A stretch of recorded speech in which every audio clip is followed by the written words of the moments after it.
एरवी पोरापोरींच्या मोबाईलला पासवर्ड नव्हता, लॉक नव्हतं, पण कॉलेजला जायला लागल्याबरोबर पोरांच्या मोबाईलला पासवर्ड आलाय. आता तर अंगठा लावल्याशिवाय तर ते ओपनच होत नाही. एरवी पोरांचा मोबाईल कुठेही पडलेला असायचा, पण अचानक काही दिवसांपासून तासनतास पोरांच्या हातात मोबाईल असतो. चार्जिंगला लावला तरी ते खुर्ची शेजारी टाकून बसताय. बाथरूम मध्ये जातानाही ते हातात मोबाईल घेऊन जात आहे. झोपतानाही त्याला वाटतंय मोबाईल उशाला पाहिजे. आई बापाला कळायला नको आता आपल्या मुलामुलींसोबत आपल्याला बोलायची वेळ आली आहे म्हणून. पोरं जर आई वडिलांशी कमी बोलत असतील आणि मोबाईलवरती जास्त बोलत असतील तर आम्ही कुठे कमी पडतोय का? मला वाटतं हाही प्रश्न आम्ही एकमेकांना विचारला पाहिजे. सगळंच तरुणांचं चुकतं असं नाही, आम्ही पण गाफील आहोत. आमचा गाफीलपणा या सगळ्या गोष्टींना कारणीभूत आहे का, याचा विचार आम्ही कधीतरी करायला हवा. आणि इथं बसलेल्या सगळ्या तरुण तरुणींना माझं सांगणं आहे, जर कुणी असं म्हणत असेल तरुणाई बिघडली आहे, पारस बावळट आहेत, त्यांना अक्कलच नाही, अजिबात तसं नाही आहे. पोरं खूप हुशार आहेत, त्यांच्यामध्ये प्रचंड ताकद आहे, प्रचंड एनर्जी आहे. पण या पोरांची एनर्जी कशी वापरायची याचं प्लॅनिंग स्टेजवर बसलेल्या माणसांना करावं लागेल. एनर्जी कॉन्झर्वेशनचा नियम आहे. एनर्जी कधी क्रिएट होते का? सायन्सची पोरं आहेत की नाही? एनर्जी कधी क्रिएट होते का, डिस्ट्रॉय होते का? काय होतं, एका फॉर्म मधून दुसऱ्या फॉर्म मध्ये एखादा फॅन फिरतोय, फॅन फिरत असताना काय होतं, पोटेन्शियल एनर्जीचं रूपांतर कायनेटिक एनर्जी मध्ये होतं. एनर्जी नव्यानं क्रिएट होत नाही, पोटेन्शियल एनर्जीचं रूपांतर कायनेटिक एनर्जी मध्ये. या पोरांमध्ये तुम्हाला एनर्जी निर्माण करायची नाहीये, किंवा त्यांच्यामध्ये असणारी एनर्जी तुम्ही काहीही करून डिस्ट्रॉय करू शकत नाही. शिक्षकांना काय करायचंय, त्या एनर्जीला कुठे डायव्हर्ट करायचं, कुठे ट्रान्सफर करायचं हे ठरवावं लागेल. एखादं पोरग खुर्च्यांवरती उड्या मारतंय, त्याचं उड्या मारणं तुम्हाला बंद करायचं, मग तुम्ही काय कराल? त्याचे हातपाय बांधून तुम्हाला त्याचं उड्या मारणं बंद करता येईल का? त्याला काय सांगावं लागेल, राजा बेंचवर नाही, खुर्च्यांवर नाही, उड्याच मारायच्यात ना, हां स्टेजवर येऊन उड्या मार, आपण गाणं लावू, जरा तालासुरावर उड्या मार, लोक म्हणतील तू नाचतोय. एखादं जोर जोरात ओरडतंय, तुम्हाला त्याचं ओरडणं बंद करायचंय, तुम्ही काय कराल? तोंडात बोळा घालून त्याचं ओरडणं बंद करता येईल का? त्याला सांगावं लागेल, ओरडायचंय ना, थांब जरा सुरात ओरड, कदाचित लोक म्हणतील तू गातोय. एखादं शिव्या देतंय, तुम्ही काय करणार आहात? त्याला मारून त्याच्या शिव्या नाही बंद करता यायच्या, त्याला सांगावं लागेल, राजा शिव्याच द्यायच्यात ना, इथं नाही, अशा नाही, आपण ठरवू ना कुठं, कधी आणि कशा द्यायच्या. भारतात अजून अशी ठिकाणं आहेत जिथे द्याव्या लागतील, पण थोडंसं सभ्यतेनं तुम्हाला प्लॅनिंग करावं लागेल. येणाऱ्या पिढीला कुठे डायव्हर्ट करायचंय, कुठे घेऊन जायचंय, हे जर आमच्या पिढीला जमलं तर या पोरांकडनं आम्ही काहीतरी भविष्याची स्वप्न पाहू. या लेकरांमध्ये प्रचंड ताकद आहे. ही पोरोपोरी इतकी हुशार आहेत हो, आणि यांना कळतंय, त्यांना जाणीव आहे त्यांच्या आईवडिलांच्या कष्टांची. जीन्स टी शर्ट मध्ये वावरत असतील, पण ते जुनं काही गोष्टी विसरलेल्या नाही आहेत. 10-5 पोरं विसरली असतील, पण त्यांना पुन्हा नव्या वळणावरती जुन्या गोष्टी घेऊन पुन्हा नवीन काही पाहता येईल का स्वप्न, याच्यासाठी प्रयत्न करणं ही आपली जबाबदारी आहे. आणि म्हणून इथं बसलेल्या सगळ्या तरुण तरुणींना मला आवर्जून सांगायचं आहे, मोठी स्वप्न बघा. इथं 2 फोटो लावलेले आहेत, एक जिजाऊंचा आणि एक सावित्रीमाईचा. यांनी जर मोठी स्वप्न बघितली नसती तर पोरींनो आज तुम्ही इथं अशा आयटीत खुर्चीवर बसल्या असत्या का, पायावर पाय टाकून? जिजाऊंनी त्यांच्या पोराला सांगितलं, शिवबा स्वराज्य निर्माण करावं लागेल. पोरांनो मला सांगा, त्यावेळेस जर जिजाऊ शिवाजी राजांना म्हणल्या असत्या स्वराज्याच्या भानगडीत पडू नको, ही लोक यांच्याबरोबर ही फार मोठी माणसं आहेत, यांच्या काय नादाला लागू नको, यांच्याबरोबर जमून घे, थोडीशी जहागिरी वाढून घे आणि सगळं व्यवस्थित चालू दे आयटीत, स्वराज्य निर्माण झालं असतं का? आपल्याला स्वातंत्र्य पाहायला मिळालं असतं का? सावित्रीमाई तुम्ही शिकाव्यात म्हणून शाळा काढली मुलींची, आणि मुलींनी शिकू नये याच्यासाठी लोक त्यांना दगडधोंडे घेऊन त्यांच्या मागे लागत होते. रस्त्यानं जाताना त्यांच्या साडीवर चिखल फेकत होते. सावित्रीमाई 2 साड्या घेऊन जायच्या, साडी शाळेत गेल्यानंतर बदलायच्या आणि पुन्हा ती साडी घालून परत इकडे यायच्या. हे का केलं, कशासाठी केलं हे सगळं? का तर तुम्हाला शिक्षण मिळावं, मुलींना शिक्षण मिळावं. हे सहजासहजी तुमच्या माझ्यासमोर आलेलं नाहीये. पोरांनो, आज तुम्ही मी स्वातंत्र्यात आहोत. भगतसिंग काय मरायचं वय होतं का हो? अहो, तुमच्या माझ्या वयातले भगतसिंग फासावर जायला निघाले. रात्री लेनिनचं चरित्र वाचत होते आणि सकाळी ज्यावेळेस फासावरती जायला निघाले पुस्तक वाचत होते. जेलरने विचारलं, चलो भगतसिंग अब निकलना है. भगतसिंगांनी त्याच्याकडे बघितलं सुद्धा नाही, पुस्तकावरती नजर होती. त्यानं आवाज दिला, भगतसिंग निकलना है, आता फासावर जायचंय. भगतसिंगांनी असा हात केला, पुस्तकावरती नजर आहे, असा हात करून सांगितलं, थांब, एक क्रांतिकारक दुसऱ्या क्रांतिकारकासोबत बोलतोय.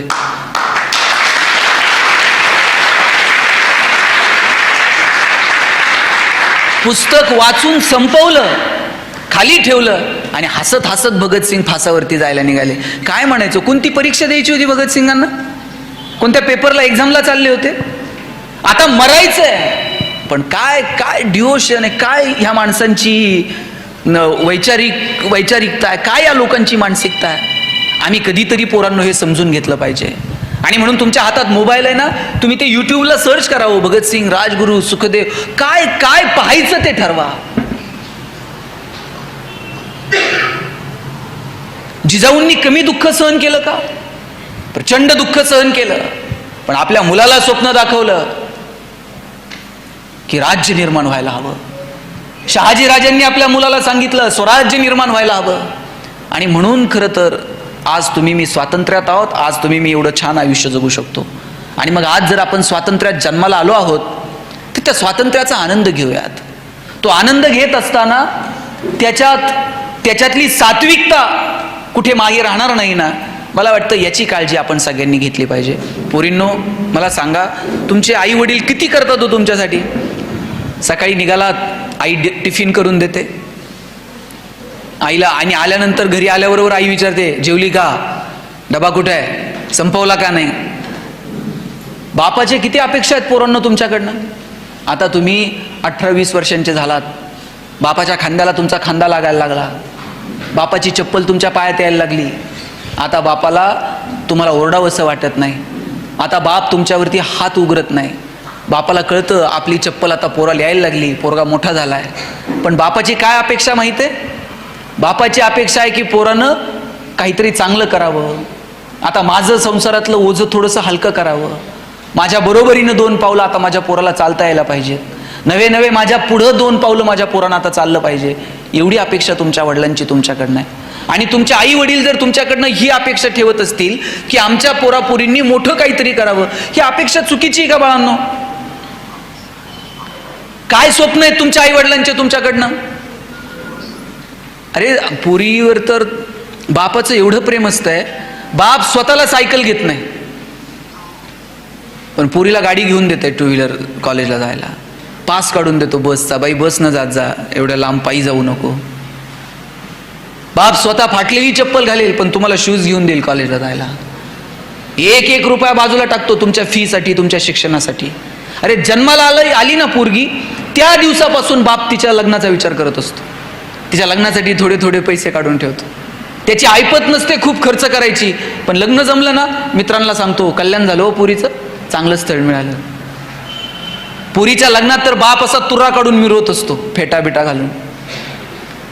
कन्यादान झालं ना, मग त्या जावायच्या हातात हात देतो आणि सांगतो, तळ हाताच्या फोडाप्रमाणे जपली, सांभाळून घ्या.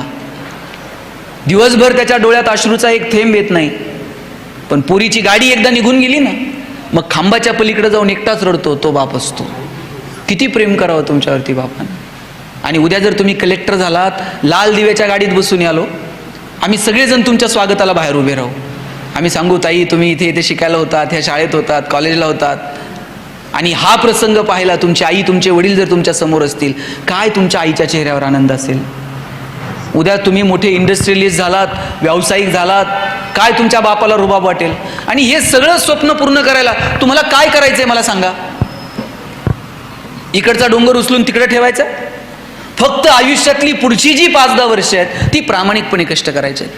मी परवा सांबरे साहेबांच्या घरी गेलो होतो. घराच्या शेजारी एक लायब्ररी आहे. मी वरती त्या लायब्ररीमध्ये गेलो. तिथं मुलं अभ्यास करत होती. सकाळी 9ची वेळ होती. मी विचारलं, किती वाजता आलात तुम्ही? म्हणे 7 वाजता आलो. किती वेळ अभ्यास करता? म्हणे करतो, संध्याकाळी 6-7 वाजेपर्यंत आम्ही ते थांबतो, मधली जेवणाची वगैरे सुट्टीत थोडंसं जाऊन येतो. मग मी परेशजींना विचारलं ह्या लायब्ररीचं काय आहे, रिझल्ट काय आहेत. ते मला सांगत होते की आमचा एक मुलगा आत्ता IPS झाला, तामिळनाडूला, मला वाटतं माने नावाचा मुलगा, स्वप्नील माने, तामिळनाडूला त्याला आता पोस्टिंग मिळालं आहे. मी म्हणतो सांबरे साहेबांनी एखादी लायब्ररी सुरू करणं आणि त्यातून एक मुलगा IPS होणं, याच्यापेक्षा काय अपेक्षित असतं आणखी.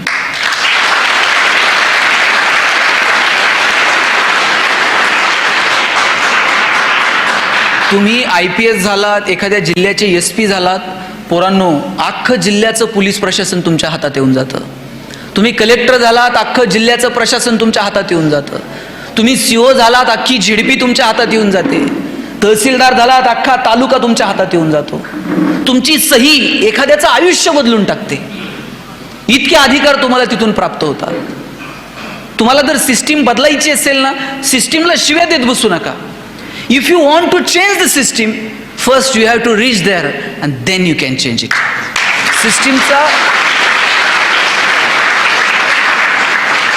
तुम्ही सिस्टीमचा भाग बना आणि त्याच्यासाठी मनापासून अभ्यास करा. आणि मला हेवा वाटतो, मी सांबरे साहेब तुम्हाला मनापासून धन्यवाद देतो की ह्या एका माणसाला असं वाटलं की अरे बरं, त्यांचा उद्योग व्यवसाय सगळंच व्यवस्थित चाललंय की नाही, पण त्यांना असं वाटलं की अरे आपण या इथल्या पोरापोरींसाठी काहीतरी केलं पाहिजे. आपण पण सर्वसामान्य कुटुंबातून आलो, आपल्यालाही कुणीतरी दिशा दाखवली असेल, त्या दिशेतून आपल्याला हा मार्ग सापडला असेल. इथून एखादा जरी पोराला असं वाटलं की नाही मी हे करेल माझ्या आयुष्यात, तरी सुद्धा मला वाटतं हे खूप मोठं या कार्यक्रमाचं यश असेल. आणि म्हणून माझी तळमळीनं तुम्हाला सगळ्यांना सांगायची एक विनंती आहे आज, की तुम्ही आज घरी गेलात ना, तुमच्या डायरीत आजचा दिवस लिहून ठेवा. आत्तापर्यंत कुणी ठरवलं असेल, कुणी ठरवलं नसेल मला काय व्हायचं आहे, पण आज स्वतःला विचारा की आम्हाला नेमकं काय करायचं आहे आयुष्यामध्ये. 7वीत असताना वाटतं PSI व्हावं, 9वी 10वीत गेल्यावर वाटतं कलेक्टर व्हावं, 11वी 12वीत गेल्यावर वाटतं आणखी वेगळं काहीतरी करावं, कॉलेजला आल्यानंतर वाटतं वेगळंच करावं. चला, बदलू शकतं काळ आणि वेळेनुसार, पण किमान तुमच्या मनात एकदा तरी तो विचार चमकून जाऊ देत की यस मला हे करायचं आहे म्हणून. त्या विचाराची सुरुवात आजच्या दिवसापासून करा. स्वतःची एक डायरी घ्या, त्या डायरीमध्ये स्वतःची स्वप्न लिहायला सुरुवात करा. त्या डायरीमध्ये स्वतःला सांगा की मला नेमकं काय करायचं आहे. जोपर्यंत तुम्ही स्वतःला सांगत नाही मला काय करायचं आहे, कसं तुम्ही तिथपर्यंत पोहोचणार आहात. तुम्ही स्वतःला सांगा की तुम्हाला नेमकं काय करायचं. आणि लक्षात ठेवा, तुमच्या सगळ्यांमध्ये काहीतरी वेगळा गुण आहे. सगळेजण सारखे आहात का? कुणाला गणित सोपं जातं, कुणाला इंग्रजी बरं वाटतं, कुणाला भूगोल आवडतो, कुणाला मराठीतल्या कविता आवडतात, कुणाला हे काहीच आवडत नाही, मैदानावर खेळायला आवडतंय. प्रत्येकात काहीतरी वेगळं आहे. आपल्यामध्ये काय वेगळेपण आहे ते तुम्हाला ओळखता आलं पाहिजे. एक सॉर्ट अनालिसिस नावाचा कन्सेप्ट आहे. S for strength, W for weakness, O for opportunity and T for threats. तुमच्यातल्या स्ट्रेंथ विकनेस तुम्हाला ओळखता आल्या पाहिजेत. मला एक सांगा, सचिन तेंडुलकर सारखा षटकार ऐश्वर्या रायला मारता येईल का? ऐश्वर्या राय सारखा ठुमका लता दिदींना देता आला असता का? लता दिदींसारखं गाणं अशोक सराफला म्हणता येईल का? अशोक सराफ सारखा अभिनय तुम्हाला मला करता येईल का? प्रत्येकात काहीतरी वेगळं आहे. तुम्ही जर मला म्हटले भाषण करा, मी 2 तास बोलेल. पण तुम्ही जर मला म्हटलं एवढ्या लांबून आलाय नगरवरून, जाता जाता आमच्याकडे एखादी कुस्ती करून जा, आपल्याच्यानं जमणार नाही. जगात प्रत्येकात काहीतरी वेगळं आहे. फक्त ते वेगळेपण तुम्हाला ओळखता आलं पाहिजे. ज्या दिवशी तुम्हाला तुमच्यातलं वेगळेपण ओळखता येईल, त्या दिवशी जगणं सुंदर होऊन जाईल. मी कॉलेजला गेलो, मी MBA ला ॲडमिशन घेतलं DY पाटीलला. आणि माझ्या सरांनी मला विचारलं, गणेश तुला MBA कशात करायचं? मी म्हटलं मला ह्युमन रिसोर्स मॅनेजमेंटमध्ये MBA करायचं. वर्गात सगळ्यांना विचारायचे. आमच्या वर्गात एक बोबडं बोलणारं पोरगं होतं. त्याला विचारलं तुला MBA कशात करायचं आहे रे? तो म्हटला सर मला मार्केटिंगमध्ये MBA करायचं आहे. म्हटलं त्याला र बोलता यायचं नाही. सर म्हटले तुला नीट र बोलता आहे ना, तू मार्केटिंगमध्ये काय MBA करणार? तुझं बॅकग्राऊंड कॉमर्स आहे, तू फायनान्समध्ये MBA कर. पोरग वर्गात उठून उभं राहिला, म्हणला सल कलनाल तर मार्केटिंगमध्ये MBA कलनाल नाही तर शिकणार नाही. म्हटलं सर म्हटले तुला काय करायचे ते कर, आपण परीक्षा घेऊ, कुणामध्ये मार्केटिंगचं टॅलेंट आहे ते शोधू, त्यानं मार्केटिंगमध्ये MBA करावं. म्हटलं काय परीक्षा आहे? ते म्हटले आम्हाला सगळ्यांना 100 रामायणाच्या प्रती दिल्या आणि सांगितलं या रामायणाच्या प्रती बाजारात जाऊन विकून यायच्या. ज्याच्या सगळ्यात जास्त प्रती विकल्या जातील. आपण समजूयात याच्यामध्ये मार्केटिंगचं टॅलेंट आहे, त्यानं मार्केटिंगमध्ये MBA करावं. आम्हाला वाटलं आम्ही बोलणारी पोरं आहोत. 100 रामायणाच्या प्रती तर परेशजींना म्हणलं चला एवढी घेऊन टाका तुमच्या संस्थेला. 100 प्रती विकायला काय लागतंय म्हटलं. अशा विकून येऊ बाजारात जाऊन. 8 दिवस बाजारात फिरलो. 9व्या दिवशी वर्गात आलो. सरांनी विचारलं, गणेश 100 पैकी किती प्रती गेल्या? म्हणलं 4. राहुल 8. संतोष 10. मार्क मिळवणारी पोरं पण 20 पेक्षा जास्त प्रती कुणाच्याच गेल्या नाही.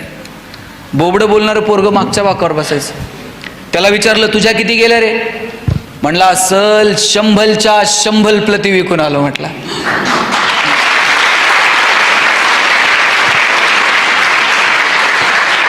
सर म्हटले कोणती स्ट्रॅटेजी, कोणतं रेफरन्स बुक, काय केलं तू? म्हणला काहीच नाही, मी लोकांच्या दालात द्यायचो, बेल दाबायचो, लोक बाहेर यायची, लोक बाहेर आली की समोर लामायण ठेवायचो आणि सांगायचं हे लामायण इकत घेता का वाचून दाखवू?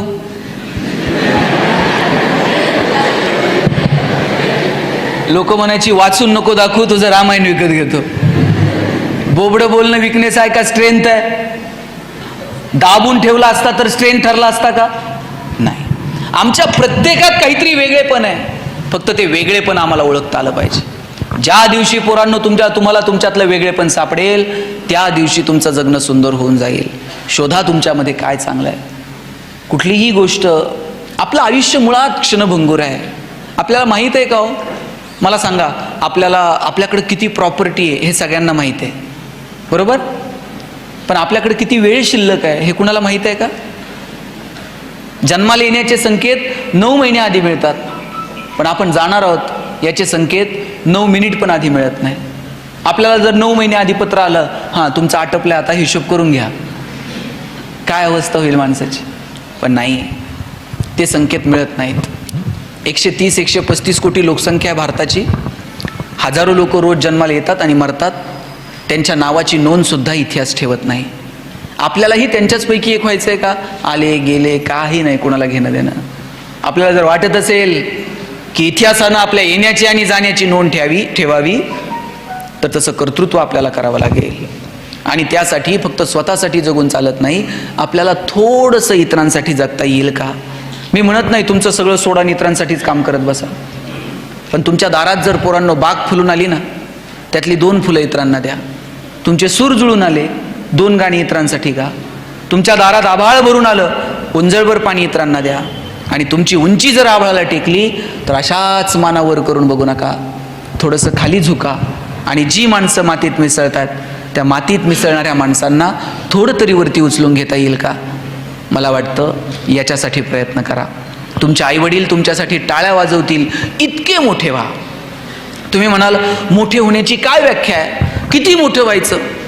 किती मोठं झालं तर आमच्या पुढं कोणतं असणारच आहे. आम्ही पहिले कधी येणार आहोत? तुम्ही पहिले कधी याल माहीत आहे? जगाच्या स्पर्धेत मला माहीत नाही तुम्ही किती वेळ याल, पण तुमच्या आई वडिलांच्या नजरेत तुम्ही हिरो झालात ना, समजायचं आपण पहिले आलो जगात.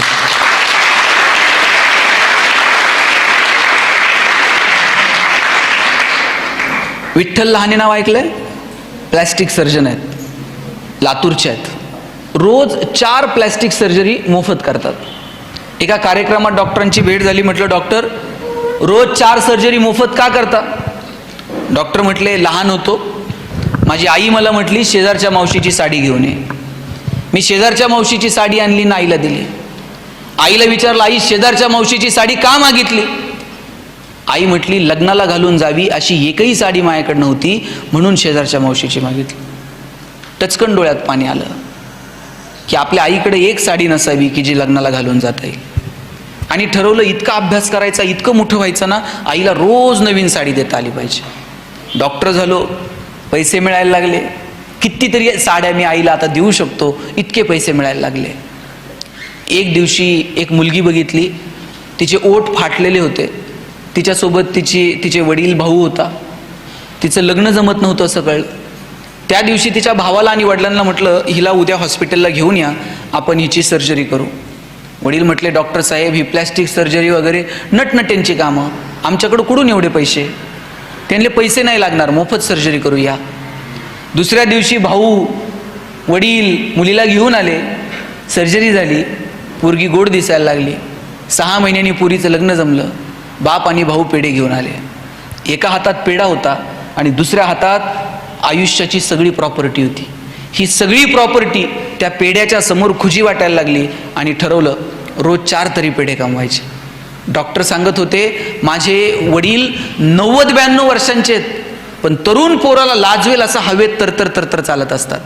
एक दिवशी वडिलांना विचारलं, बाबा एवढ्या हवेत का चालता? वडील म्हटले, मी प्लॅस्टिक सर्जन विठ्ठल लहाने आणि पद्मश्री डॉक्टर तात्याराव लहानेचा बाप आहे. हवेत नाही चालणार तर काय चालणार?